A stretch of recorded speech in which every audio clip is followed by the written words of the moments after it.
Good evening, everyone. This is Gary Bennett. Welcome to Objective-C for Absolute Beginners from Excel.me. For those of you that are attending live in our GoToWebinar control panel, if you could raise your hand. I want to make sure that I have everything configured correctly before we get started for those attending live. Tonight we're going to be talking about Chapter 4 and how to make decisions in program flow depending on those decisions in our program that we want to make.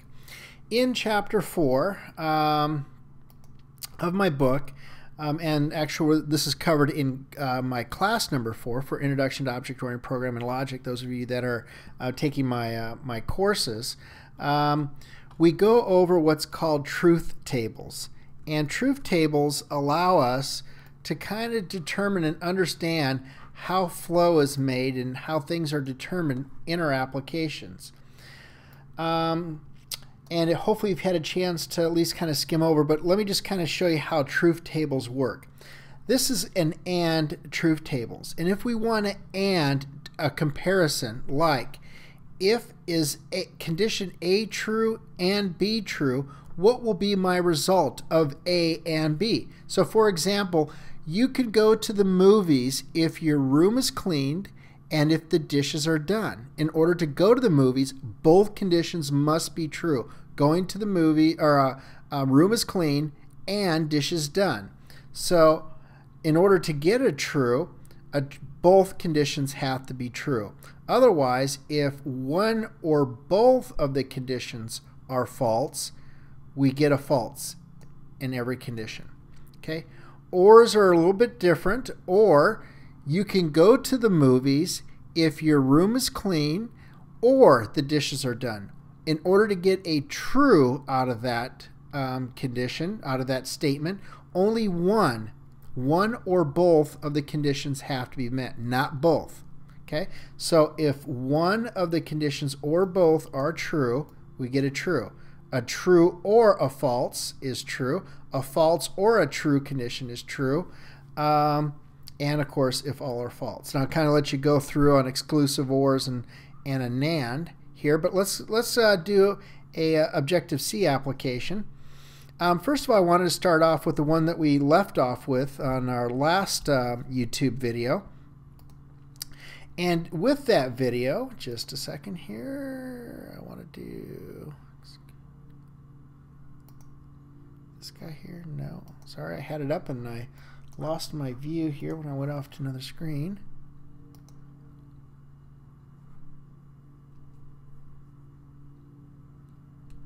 I think it's that guy right there. There it is. In our last YouTube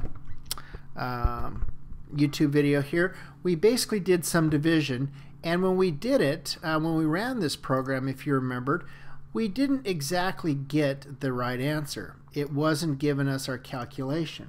And I said, kind of left it as a, you kind of do it on your own here and see if you can figure out. Well, hopefully what you saw here is you had two integers, your division occurring and being put in a float. Well, the compiler sees that you have two integers, so it's not going to keep the accuracy that you want. In other words, the decimal point rounding. So, and it's just going to put zeros in the remainder. So if you want to get that accuracy and put it in a float, then you want to do what's called typecasting our variables to floats. And now when we run the program, we should get our remainder correctly. There it is, 2.5. Okay. Or if it just wasn't quite two even numbers, go ahead and round it. 2.833. Okay, so we get the accuracy that we want. Well, let's now do some conditional programming. Well, let's say we want to do something if our total is greater than a certain amount. So we're going to start off with what's called an if statement. And when we type if, the compiler will kind of try to do autocomplete what we're thinking and kind of fill in kind of the blocks that we need in order to use an if statement. So let's say if x, if x is greater than y, then we want to print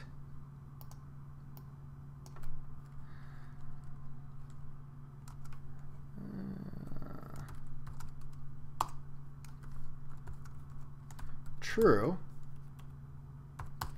And if x is less than y, we want to do the false part of it, which is the else. If statements, it's optional that they have an else part, and it will do the false part. Sorry, here I'm typing and talking and thinking at the same time, which are 2 or 3 scary things there to go on.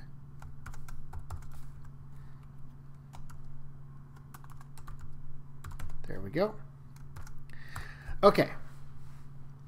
So, is x greater than y? Well, in this situation, it is. So it's going to do the true part and skip over the false. Let's put a breakpoint here in the gutter and run the application, stop it, and see how the application executes. Running, running, running. There we go. We hit our breakpoint. Look at our contents here. Actually, I can bring up my little window here. And x is 17 and y is 6 as expected. And if I step over that, I can see it does go into the true statement as I would expect, hops over the else, and does the rest. All right.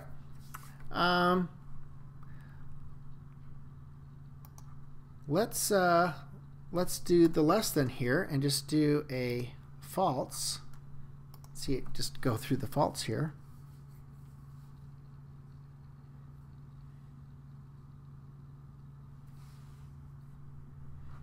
All right, so again, x is 17, y is 6. Is x less than y?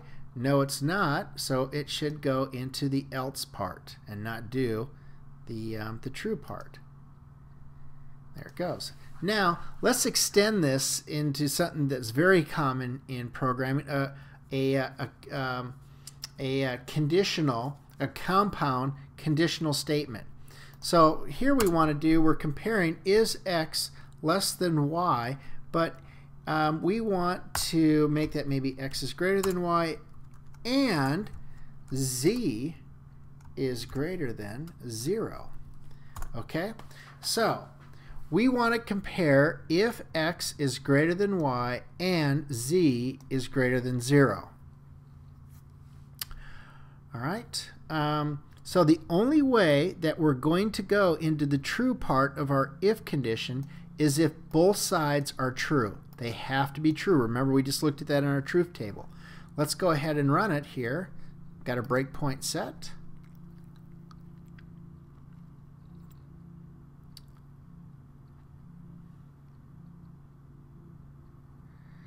Running, running, running, running, running.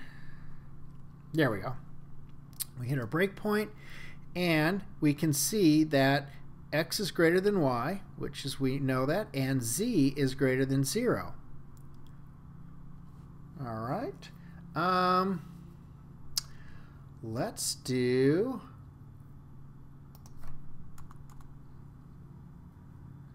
zero and 1.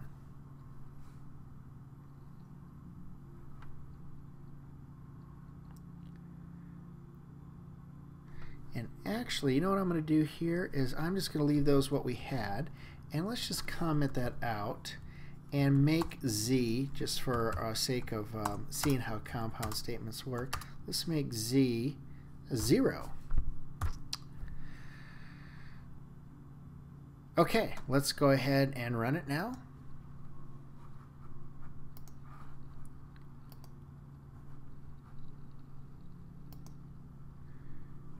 All right, wow, we got a big group too. I'm looking here at the live attendees. Big group tonight. Great to have everybody. Okay, so we hit our breakpoint. X is greater than y, and is z greater than 0? Well, is x greater than y? Okay, we got that satisfied. But in order to fully evaluate to see if we can do the true or false, both sides, every condition has to be true. Is z greater than 0? Z is equal to 0. It's not greater than 0. So this should fail.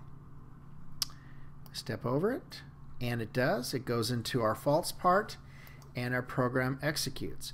Now, if I did it with an OR statement, which is the double pipes instead of the double ampersand. Again, this is all covered in Chapter 2. This kind of a snapshot of one part of Chapter 4.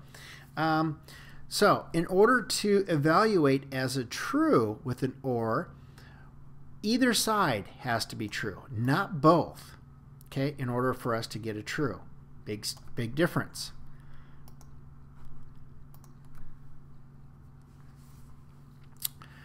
Well, we know when we run this program that x is greater than y in this case, and z is equal to 0, but this is the false part, but we do have one true, and so we should execute into the true part now, which it does. Okay, and of course we can get even more complex here.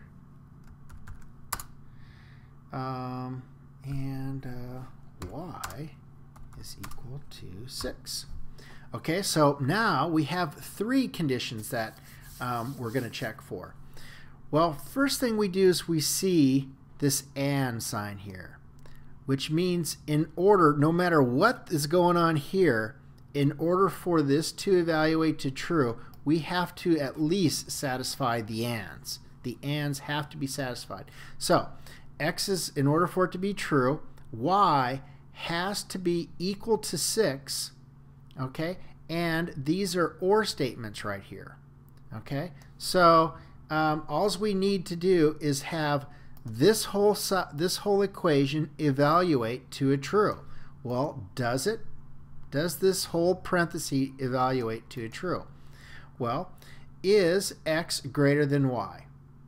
Yes, it is. Is z greater than 0? It's equal to 0. This is false. Okay. And is y equal to 6? Well, y is equal to 6. That gives us a true. It won't matter what these could both be false right here. As a matter of fact, if I did this, this should fail. This should be true. It should step right through it. Let's see if it does.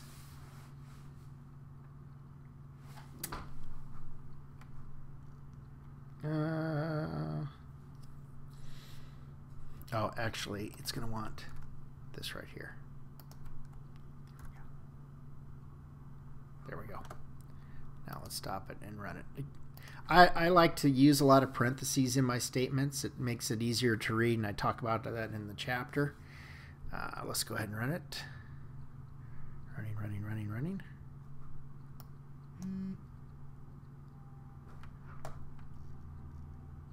There we go. We hit our breakpoint, and we have this is false because both sides here have to be true.